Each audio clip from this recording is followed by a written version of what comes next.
Shiva Trilogy. The Immortals of Meluha.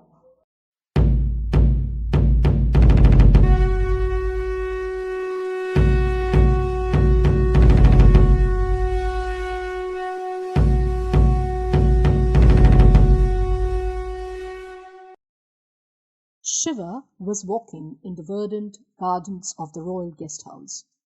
His things were being moved into the royal guest house by Nandi and Kankala, efficient aid. Shiva sat down on a comfortable bench overlooking a bed of red and white roses. The charming cool breeze in the open garden brought a smile to his face. It was early afternoon, and the garden was deserted. Shiva's thought kept going back to the conversation that he had with the emperor in the morning. Despite Daksha's controlled reaction, Shiva could understand that his blue throat was of great significance to the Meluhans, even to the emperor. It meant that the legend of the Neelkanth, whatever it was not restricted to some small sect of Kashmir. If the emperor himself took it so seriously, all of Meluha must need the help of the Neelkanth. But what the bloody hell do they want help for? They are so much more advanced than us. His thoughts were distracted by the sounds of a dhol, a percussion instrument, and some ghungroos, anklets worn by the dancers. Someone seemed to be practicing in the garden. A hedge separated the dance pavilion from the rest of the garden. Shiva, himself a passionate dancer, would normally have stepped in to move to the rhythm of the beat, but his mind was preoccupied. Some words floated in from the group that was dancing. "No, my lady, you must let yourself go," said a distinguished male voice. "It's not a choir that you have to do. Enjoy the dance. You're trying too hard to remember all the steps rather than letting the emotion of the dance flow through you." Then a lady's voice interjected, "My lady, Guruji is right. You are dancing corridor, but not enjoying it. The concentration shows on your face. You have to relax a little bit. Let me get the steps right first. Then I can learn to enjoy them." The last voice made Shiva's hair stand up on end. It was her. It was Sati. He quickly got up and followed the sound of the voices. Coming up from behind the hedge, he saw Sati dancing on a small platform. She had her hands raised rigidly to her side as she enacted the various movements of the dance. She danced in accordance with the steps, first to the left and then to the right. She moved her shapely hips to the side and placed her hands precisely on her waist to convey the mood of the dance. It was mesmerized once again. However, he did notice that though Sati was dancing all her steps correctly, the Guruji was right. She was moving in a mechanical manner. The uninhibited surrender that is characteristic of a natural dancer was absent. The varying emotions of bliss and anger of the story being told were missing in her moves. And unlike a proficient dancer, Sati wasn't using the entire platform. Her steps were small, which kept her movements constricted to the center. The dance teacher sat facing her and playing on a dhol to give Sati her beats. Her companion Kritika sat to the right. It was the dance teacher who noticed Shiva first and immediately stood up. Sati and Kritika turned around as well and were clearly astonished to find Shiva standing in front of them. Unlike Sati, Kritika could not control her surprise and blurted out, "Shiva!" Sati, in her characteristic composed and restrained manner, asked sincerely, "Is everything all right, Shiva? Do you need my help for something? How have you been? I've missed you. Don't you ever smile?"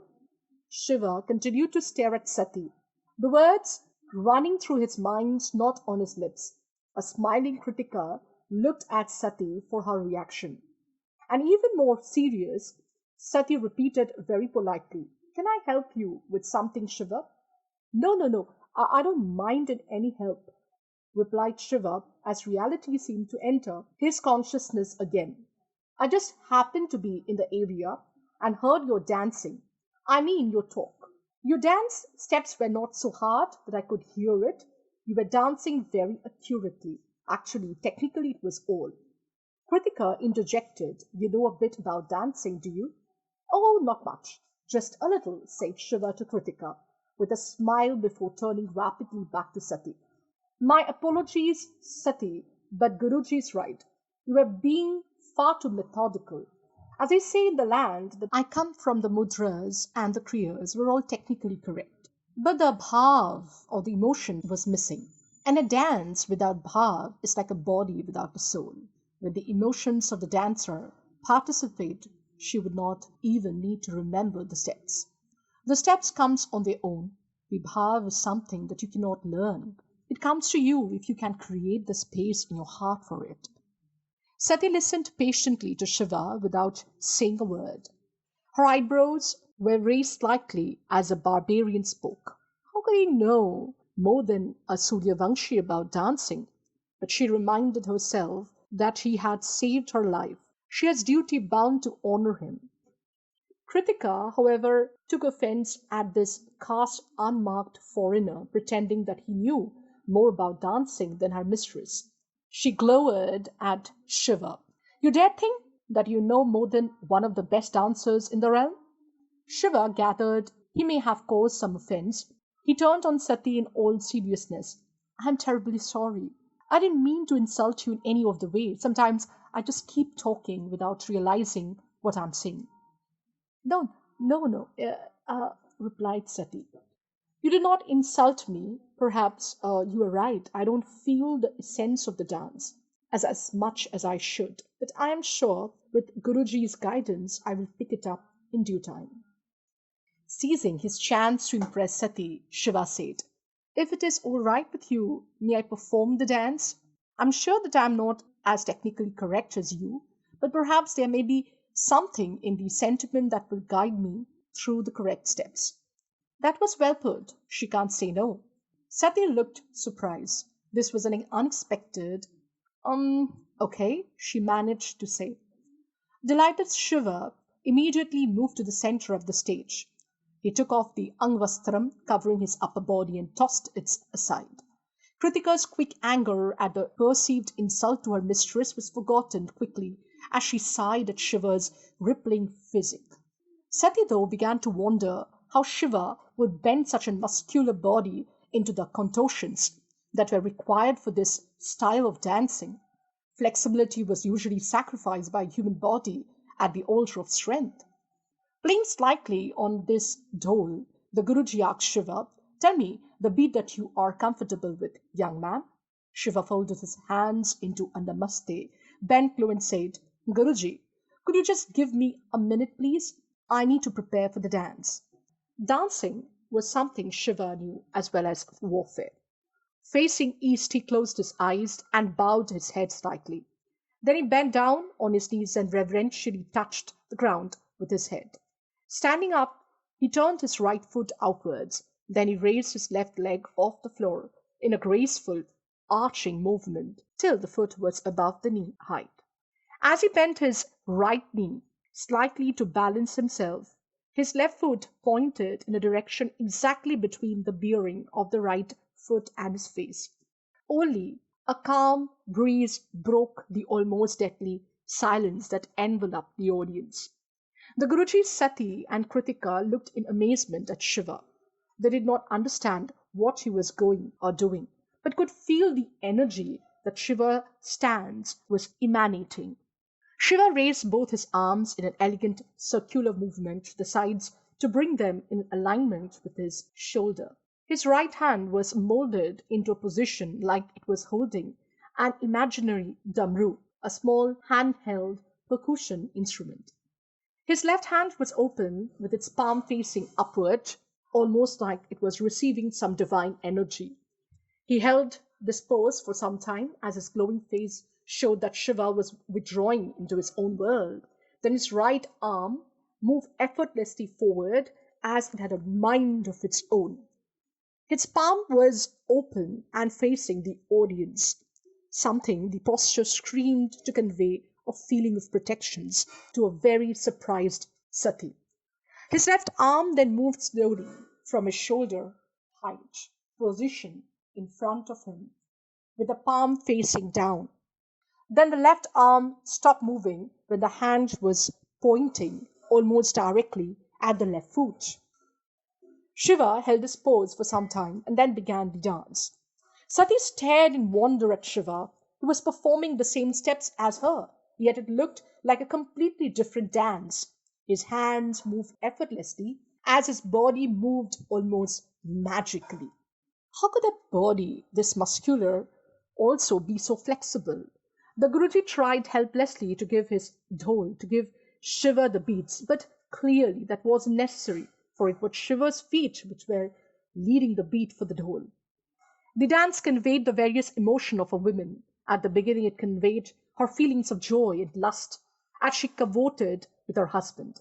Then it conveyed her fury and pain on the wrongful death of her mate. Even with Shiva's rough masculine body, he managed to convey the tender yet strong emotions of a grieving woman. Shiva's eyes were open, but the audience realized that he was oblivious to them. Shiva was in his own world. He did not dance for the audience. He did not dance for appreciation. He did not dance for music. He danced only for himself. Rather, it almost seemed like his dance was guided by a celestial force. Sati realized that Shiva was right. He had opened himself and the dance had come to him. After what seemed like an eternity, the dance came to an end, with Shiva firmly shutting his eyes. He held the final pose for a long time as a glow slowly left him. It was almost like he was returning to his world. Shiva gradually opened his eyes to find Sati, Kritika, and Guruji gaping at him in a complete awe. The Guruji was first to find his voice. "Who are you?" "I am Shiva." "No, no, not the body. I meant, who are you?" Shiva crooked his eyes together in a frown and repeated, "I am Shiva." "Guruji, may I ask a question?" asked Sati. "Of course you may." Turning to Shiva, Sati asked, "What was that you did before the dance? Was it some kind of a preparatory step?" "Yes, it's called Nataraja pose, the pose of the Lord of Dance." "The Nataraj pose? What does it do?" "It aligned my energy to the universal energy so that the dance emerges on its own." "I don't understand." "Amongst our people, we believe that everything in the world is a carrier of Shakti or energy. The plants, the animals, objects, our bodies, everything carries and transmits energy. But the biggest carrier of energy that we are physically in touch with is Mother Earth herself, the ground that we walk on." "What does that we have to do with your dance?" "For anything that you do, you need energy. You have to source the energy around you. The energy comes from the people, from object, from Mother Earth herself. You have to ask for that energy respectfully, and your Nataraj pose helps you to access any of the energy that you want." "And your Nataraj pose helps you to access any of the energy that you want?" asked Guruji. "It depends on what I want the energy for. The Nataraj pose helps me to ask respectfully, reverentially for energy for a dance that wants to come to me. If I wanted the energy for a thought to come to me, I would have to sit cross-legged and meditate." "It seems that the energy favors you, young man," said the Guruji. "You are the Nataraj, the Lord of Dance." "Oh, no, no, no," exclaimed Shiva. "I'm just a medium of the boundless Nataraj energy. Anyone can be the medium." "Well then, you are a particularly efficient medium, young man," said the Guruji. Turning to Sati, he said, "You don't need me if you have a friend like him, my child. If you want to be taught by Shiva, it would be my honor to excuse myself." Shiva looked at Sati expectantly. This had gone much better than expected. Say yes, damn it. Sati, however, screamed to withdraw into herself. Shiva was startled to see the first sign of vulnerability in this woman. She bowed her head, an act which did not suit her proud bearing, and whispered softly, I meant no disrespect to anyone, but perhaps I do not have the skill to receive training of this level. But you do have the skill, argued Shiva. You have the bearing, you have the heart. You can very easily reach that level. Sati looked up at Shiva, her eyes showing just the slightest hint of dampness. The profound sadness that they conveyed took Shiva aback. What the hell is going on? I'm very far from any level, Shiva, muffled Sati. As she said that, Sati found the strength to control herself again. The politely proud manner returned to her face. The mask was back. Is it time for my puja? With your permission, Guruji, I must leave. She turned towards Shiva. It was a pleasure meeting you again, Shiva. Before Shiva could respond, Sati turned quickly and left, followed by Kritika. The Guruji continued to stare at a flummoxed Shiva. At length he bent low with a formal namaste towards Shiva and said, It has been my life's honor to see you dance. Then he too turned and left. Shiva was left wondering at the incrustable ways of the Meluhans. It was late in the morning the next day when Shiva and Nandi entered the private royal office to find Daksha, Parvateshwar, and Kanakala waiting for him. A surprised Shiva said, I'm sorry, Your Highness. I thought we were to meet 4 hours into the second prahar. I hope I haven't kept you waiting.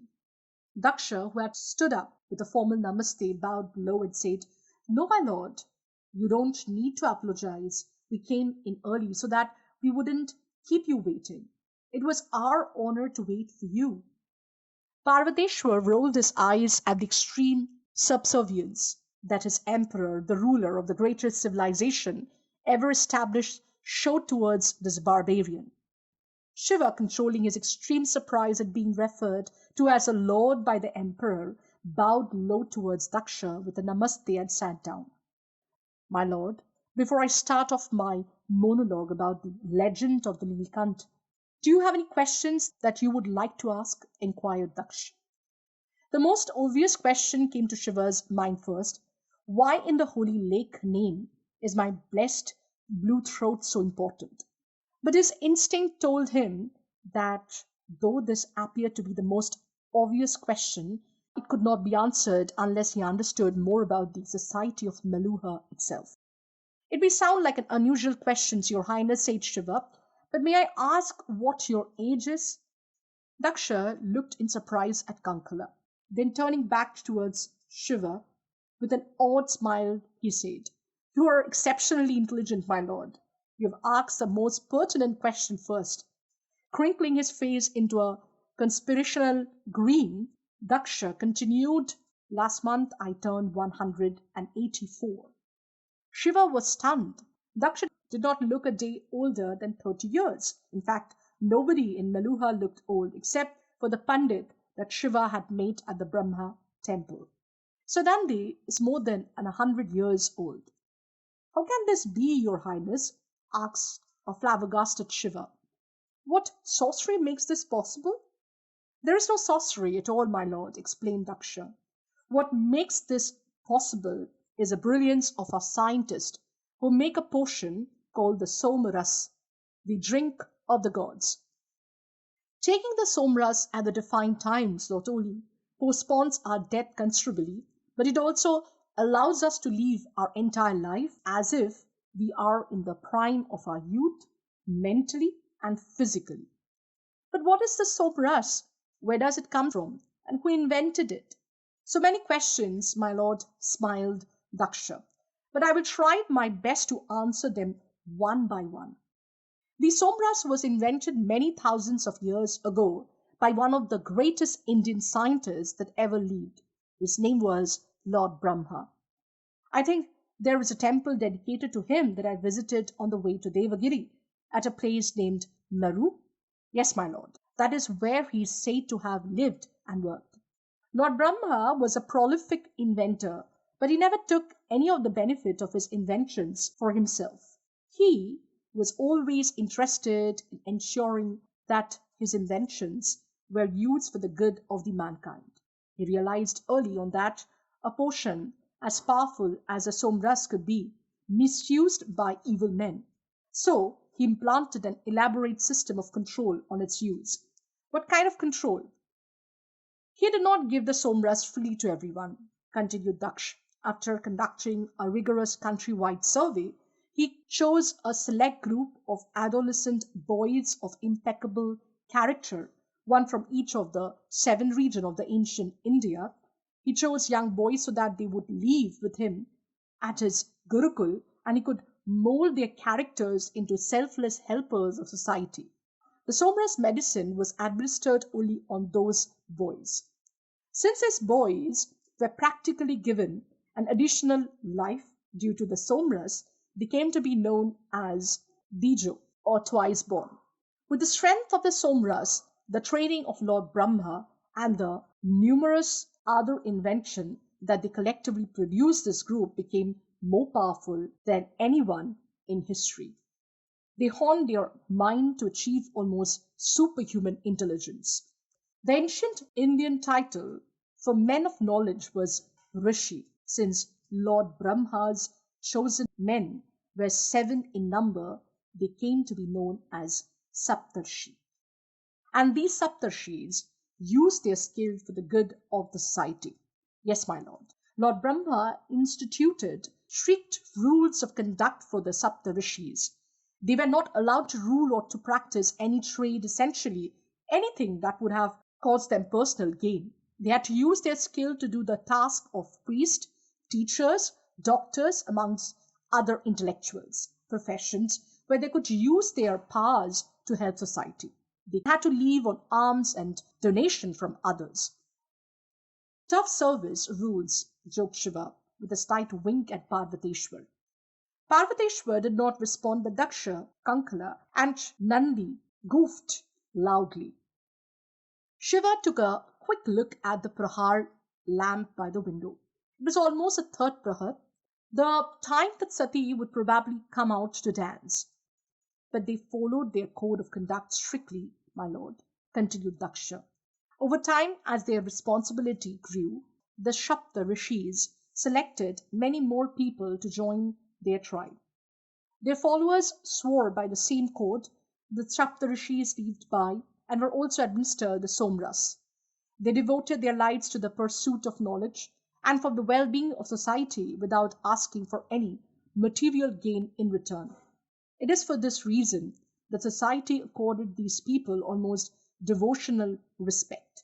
Over the ages, Saptarishis and their followers came to be known as a tribe of Brahma or simply the Brahmins. But as it usually happens with all good system over a long period of time, some people stop following the Brahmin codes, right? Absolutely. My lord, answered Daksha, shaking his head at all too familiar human frailty. As many millennia went by, some of the Brahmins forgot their strict code that Lord Brahma enforced and Saptarishis propagated. They started misusing the awesome powers that the Somras gave them for their own personal gains. Some Brahmins started using their influence over a large number of people to conquer kingdoms and started ruling. Some Brahmins misused their other inventions of the Sapta Rishis and Lord Brahma to accumulate fabulous wealth for themselves. And some of the Brahmins interjected Kanakala with a particular sense of horror, even rebelled against the Saptarishis' Uttaradhikaris. Saptarishi's Uttaradhikaris? Inquired Shiva. They were the successors to the Saptarishis, my lord, clarified Kanakala. When any of the Saptarishis knew that he was coming to the end of his mortal life, he would appoint a man from his Gurukul as his successor. The successor was treated for all practical purpose like Saptarishi himself. So rebelling against the Saptarishis' Uttaradhikaris was like rebelling against the Saptarishis themselves. Yes, my lord, answered Kanakala. And the most worrying part of this corruption was that it was being led by a higher chosen tribe Brahmins, like the eagle, peacocks, and the swans. In fact, due to their higher status, these chosen tribes were actually not even allowed to work under the Kshatriyas and Vaishyas. Lest they get enticed by the lure of the material world, yet they succumb to the temptations of evil before anyone else. And chosen tribes like yours, the pigeons, remained loyal to the old code of despite working for the Kshatriyas, asked Shiva. Yes, my lord, replied Kankala, her chest puffed up with pride. The town bell indicating the beginning of the third prahar sounded out loudly. All the people in the room, including Shiva, said a quick short prayer welcoming the new tying chapter. Shiva had learned some of the ways of the Meluhans. A Shudra came in, reset the prahar lamp precisely, and left as quietly as he came. Shiva reminded himself that any time now Sati would start her dance in the garden. So, what resolution caused the change, Your Highness? Asked Shiva, turning to Daksha. You, Parvateshwar, and Nandi are the Kshatriyas, and yet you clearly have taken the Somras. In fact, I have seen people of all four castes in your empire look youthful and healthy. This means that the Somras is now given to everybody. This change must have obviously happened due to revolution, right? Yes, my lord. And the revolution was known as Lord Ram, the greatest emperor that ever lived. Jai Shri Ram. Jai Shri Ram, repeated everyone in the room. His ideas and leadership transformed the society of Meluha dramatically, continued Daksha. In fact, the course of history itself was radically altered. But before I continue with Lord Ram's tale, may I make a suggestion? Of course, Your Highness. It is into the third prahar now. Should we move to the dining room and partake some lunch before continuing with the story? I think it's an excellent idea to have lunch, Your Highness, said Shiva, but may I be excused for some time? There's another pressing engagement that I have. Could we perhaps continue our conversation tomorrow if that is suitable to you? Kanakala's face fell immediately, while Parvateshwar was covered with a contemptuous grin. Daksha, however, kept a smiling face. Of course, we would meet tomorrow, my lord. Will the beginning of second hour of the second prahar be all right with you? Absolutely, Your Highness. My apologies for this inconvenience. Not at all, my lord, said an ever smiling Daksha. Can one of the chariot take you to your destination? That's very kind of you, Your Highness, but I will go there myself. My apologies once again. Bidding a namaste to everyone in the room, Shiva and Nandi walked quickly out. Kanakala accusingly looked at Daksha. The emperor just nodded his head, gesturing with his hands for calm. It's all right. We are meeting tomorrow, aren't we? My lord, we are running out of time, said Kanakala. The Neelkanth needs to accept his responsibility immediately. Get him time. Kanakala, we have waited for so long, a few days. It's not going to cause a collapse. Parvateshwar got up suddenly, bowed low towards Daksha, and said, with your permission, Your Highness, may I be excused? There are more practical things that I need my attention compared to educating a barbarian. You will speak of him with respect, Parvateshwar, growled Kanakala. He is a Neelkanth. I will speak of him with respect only when he has earned it through some real achievements, snarled Parvateshwar. I respect only achievements, nothing else.